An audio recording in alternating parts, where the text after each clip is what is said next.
Galatians 4:7-10 says, "Therefore you are no longer a slave, but a son, and if a son, then an heir through God.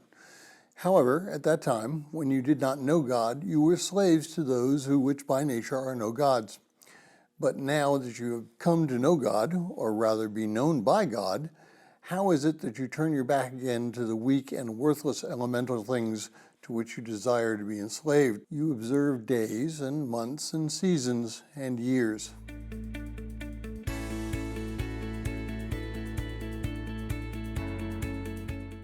Well, if you're joining us in reading through the 60-day reading plan, today's reading is Galatians 4, and I encourage you to read that passage.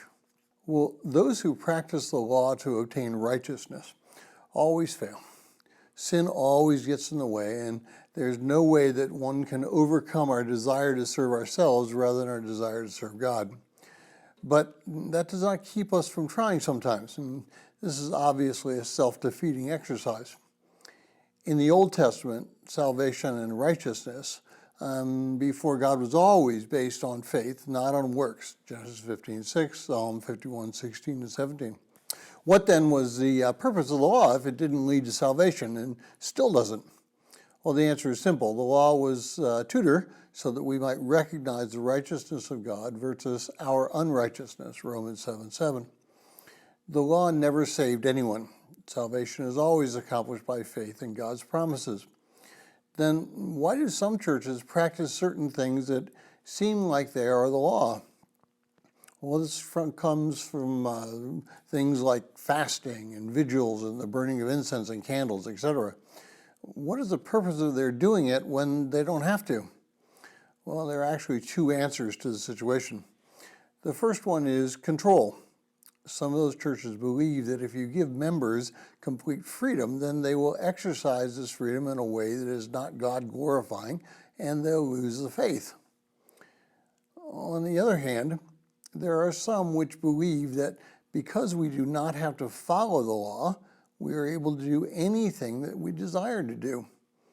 Their thinking is that if they have any sins to confess, that they can do that just before they die and everything will be okay.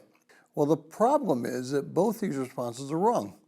Ephesians 2:11 teaches us that we are God's workmanship, and we have tasks to do that we are to grow into it so we can grow in the relationship. Part of our growth is learning how to control ourselves, and this is where the aspects of the law come in. We are not following the law because it brings us salvation. We are following the spirit of the law because it brings us control. Just look at the Ten Commandments. Each one of them has to do with an element of control in our lives. Worshiping God and not placing anything before Him controls our desire for self-aggrandizement. Honoring our mother and father teaches us how to submit. Not committing adultery teaches us how to control our passions. Not bearing false witness teaches us truthfulness in our life, and the list goes on and on. The law no longer controls us. The principles behind the law change us into Christ-likeness. Paul never discounts the law. Christ specifically says that He didn't come to abolish the law, but He came to fulfill it. The Old Testament is our friend, so to speak, because it helps us in our walk towards God and holiness, as it always has.